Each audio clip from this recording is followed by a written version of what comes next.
Hey everyone, and thanks for joining me in our last chapter of Stallion by Starlight. We last left in chapter 9 with Prince Alexander bonding with Bucephalus and learning that Bucephalus was scared of shadows. So, Prince Alexander learned that he always needs to get on Bucephalus facing the sun so their shadows are behind them. And we last left with the king calling after Prince Alexander, who was running towards Bucephalus to start riding him. So, let's finish up our Stallion by Starlight with chapter 10. Alexander, do not try to ride him, King Philip yelled at the prince. Do not be a fool. Alexander ran around the ring. Soon he was running alongside Bucephalus. When the stallion was facing the sun, Alexander vaulted onto his back. Bucephalus broke into a canter.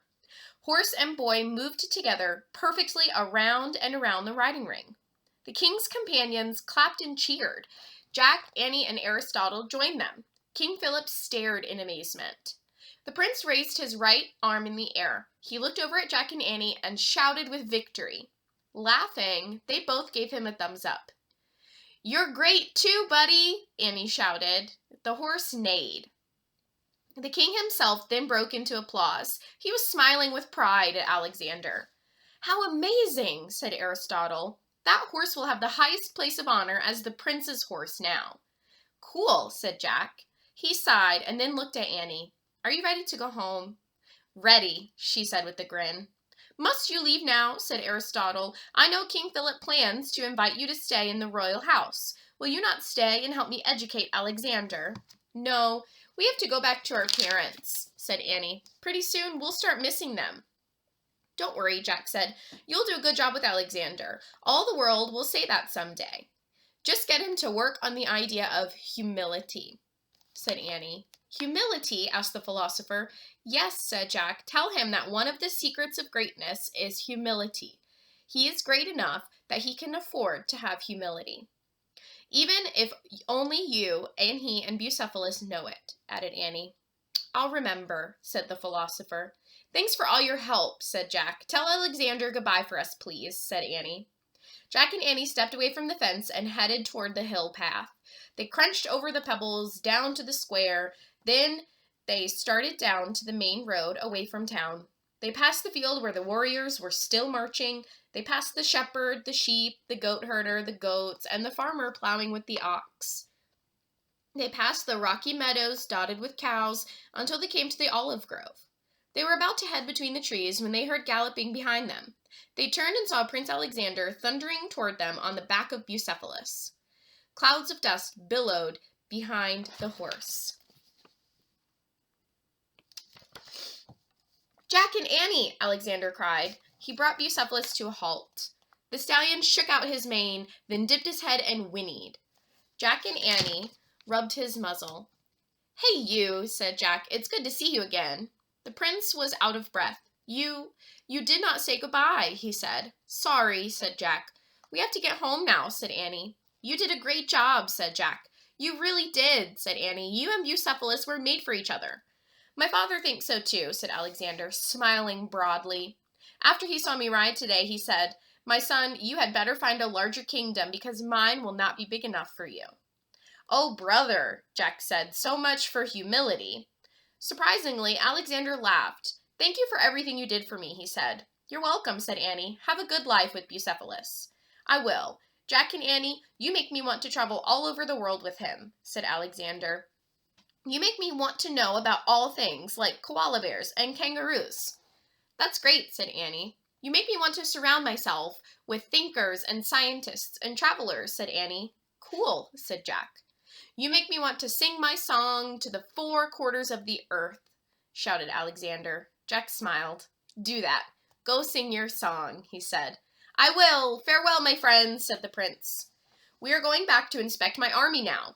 He and Bucephalus turned around and took off down the dusty road. Give those army guys a rest, why don't you? Yelled Annie. Jack laughed. Come on, he said. He and Annie ran through the olive grove to the rope ladder. They climbed up into the treehouse and looked out the window. In the distance, the prince and his magnificent horse were dashing up the dirt road. I almost expect them to take off and soar into the sky, said Annie. At least that's what riding Buddy felt like to me.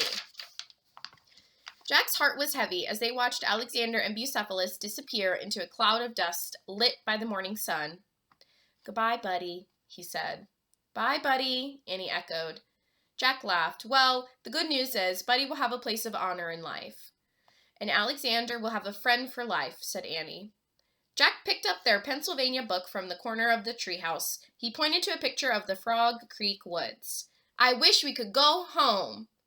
The wind started to blow. The treehouse started to spin. It spun faster and faster. Then everything was still. Absolutely still. A soft summer breeze blew through the treehouse window. Jack and Annie were wearing their own clothes again. "Mission accomplished," said Jack. "I'd better leave the ring here," said Annie. She pulled the ring of truth off her finger and carefully placed it on the floor in a patch of sunlight. Jack put the bottle of magic mist and the book about Macedonia beside the ring. "Good. Let's go," said Annie. "Wait, how can we give our secret of greatness a place of honor?" Jack asked. Annie shrugged. "We could just write it down," she said. "I guess that'll work," said Jack. He carefully tore one of the last pieces of paper out of his notebook and wrote in large letters, "Humility." Jack slipped the paper under the ring of truth. Maybe it was just the morning light, but the ring seemed to glow brighter as it lay on the paper. Jack pulled on his backpack. "Ready?" he asked. "Yep," said Annie. "Let's go sing our song to the 4 quarters of the earth." "Why not?" said Jack. Jack and Annie went down the ladder. Then they walked together through the dappled sunshine. The air smelled of summer. Crows called out to each other. "It feels good to be home," said Annie. "No kidding," said Jack. They came to the edge of Frog Creek Woods and crossed the street and started up the sidewalk. "I'm so thirsty," said Jack. "Me too," said Annie. "Hey, we can have some of Dad's lemonade." "Cool," said Jack. "I'm really glad Dad's our father instead of King Philip II of Macedonia," said Annie. "Tell Dad that," said Jack. "Yeah, I will. It'll totally confuse him." They both laughed, and then they took off running for home. Well, that was really fun, everybody, and they learned that one of the truths of greatness is humility.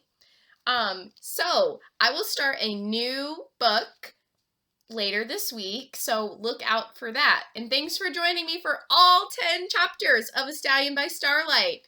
I hope this makes you want to pick up a Magic Treehouse book of your own. See you next time!